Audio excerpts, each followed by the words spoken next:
পারেন না। কাজেই তৃণমূলের নামে বদনাম করার জন্য বদনাম করুক।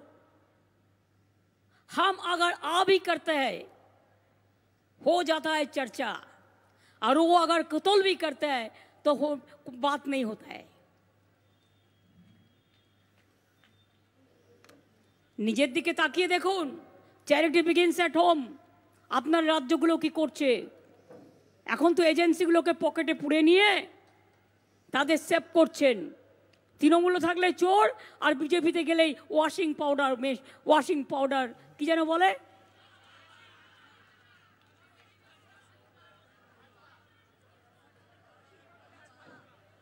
Washing powder Bhajpa, washing machine Bhajpa.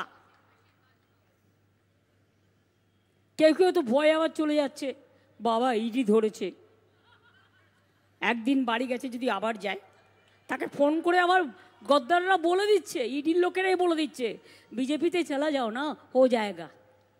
আমি তো দেখছিলাম ইউটিউবে, সোশ্যাল নেটওয়ার্কে ইডি অফিসারের একটা স্টেটমেন্ট, ना सीबीआई ऑफिसर का स्टेटमेंट, जो हम लोग क्या करेगा, हम लोग को तो बोलता है तृणमूल देख के पकड़ो।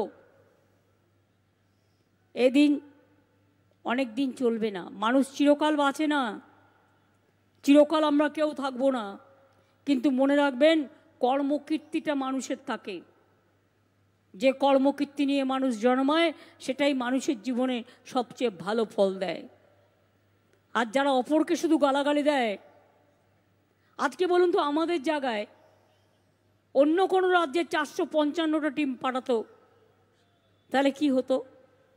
আমরা তো ভদ্রতা করেছি, তাদের গাড়ি দিয়েছি, তাদের খেতে দিয়েছি, তাদের মিষ্টি দিয়েছি, তাদের দই দিয়েছি, তাদের গালাগালি শুনেছি, তারা বদনাম করেছে শুনেছি, কিন্তু তবু আমরা কিন্তু কারো গায়ে হাত দিইনি। এটা মাথায় রাখবেন। বাংলা সৌজন্যতা জানে, কিন্তু এটাকে আমাদের দুর্বলতা মনে রাখবেন না।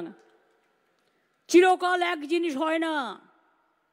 যদি মনে করেন অত্যাচার করবেন আর তৃণমূলকে ঢ্যাঁড়স ভাববেন, তাহলে মনে রাখবেন ঢ্যাঁড়সও যেমন আছে, কাঁচা কলাও আছে,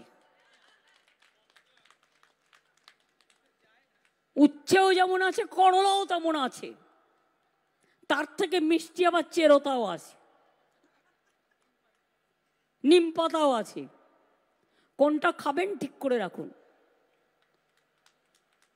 এখন থেকে পাঠিয়ে দিয়েছে, সব ঘুরে বেড়াচ্ছে। গতকাল বাংলাদেশ থেকে আমাদের পুলিশকে কমপ্লেন করেছে। এটা একটা খারাপ উদাহরণ নয়। ইসকনে নাকি একজন পুরোহিত, তিনি শিক্ষিত, তিনি নাকি বাংলাদেশি ছিলেন, তাকে বিএসএফ অত্যাচার করে মেরে দিয়েছে। এবার বাংলাদেশ থেকে আমাদের কাছে কমপ্লেন এসছে যে তোমাদের ওখানে আমাদের লোককে খুন করা হয়েছে। তো আমাদের যদি কেউ খুন হয় বা কোনো কিছু অন্যায় না করলেও তার বাড়িতে গিয়ে ইডি গ্রেপ্তার করে রেখে দিচ্ছে পিএমএলএ কেসে। তা বিএসএফ যদি অন্য দেশের নাগরিককে খুন করে তার বিরুদ্ধে গ্রেপ্তারি হয় না কেন?